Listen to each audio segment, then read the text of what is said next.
July 29 మంగళవారము నాగపంచమి. ప్రతి festival వెనక ఫస్ట్ స్టోరీ తెలుసుకొని తర్వాత రెమెడీస్ చేస్తే మనం కంప్లీట్ బెనిఫిట్స్ పొందగలుగుతాం. స్టోరీ ఏంటంటే, పరీక్షిత్ మహారాజు కొడుకు జనమేజయుడు తన తండ్రి చావుకి కారణమైన ఆయన ఒక పాము కాటు వల్ల చనిపోతాడు. ఆ పాము పేరు తక్షక. సో పాముల మీదంతా రివెంజ్తో ఒక యజ్ఞం స్టార్ట్ చేస్తాడు, సర్వశస్త్ర యజ్ఞ. ఈ యజ్ఞంలో ఎన్నో వేల పాములు వచ్చి పడి చచ్చిపోతూ ఉంటాయి. అప్పుడు ఇది ఇంకా జరుగుతూనే ఉంటుంది. లాస్ట్లో అప్పుడు ఆస్తిక అనే సర్పం వచ్చి, ఇంకా ఆపు ఈ మూర్ఖపు పనిని. మీ నాన్న ఎందుకు చనిపోయాడంటే, ఆయన మూర్ఖత్వాన్ని ఒక ముని తపస్సు చేస్తున్నప్పుడు ఆయన మెడలో పాముని వేసి ఆ తపస్సుని భంగం కలిగిస్తాడు. ఆ శాపంతోనే ఒక పాము కాటుకి గురై చనిపోయాడు. ఇంకోటి, అర్జునుడు ఒక సిటీని బిల్డ్ చేయడానికి ఒక ఫారెస్ట్ మొత్తంలో ఉన్న సర్పాలన్నింటినీ బాణాలతో చంపేస్తాడనమాట.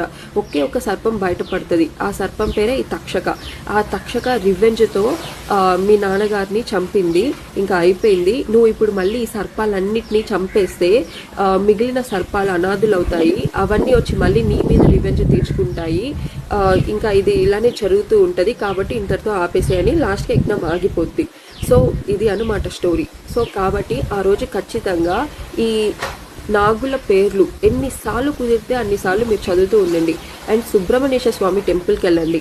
మీకు దగ్గరలో ఉన్న పుట్ట దగ్గరికి కూడా వెళ్ళి పాలు పోసి ప్రదక్షిణాలు చేయడం ఇవన్నీ చేయండి. అప్పుడు కంప్లీట్గా మనం బెనిఫిట్స్ పొందుతాం.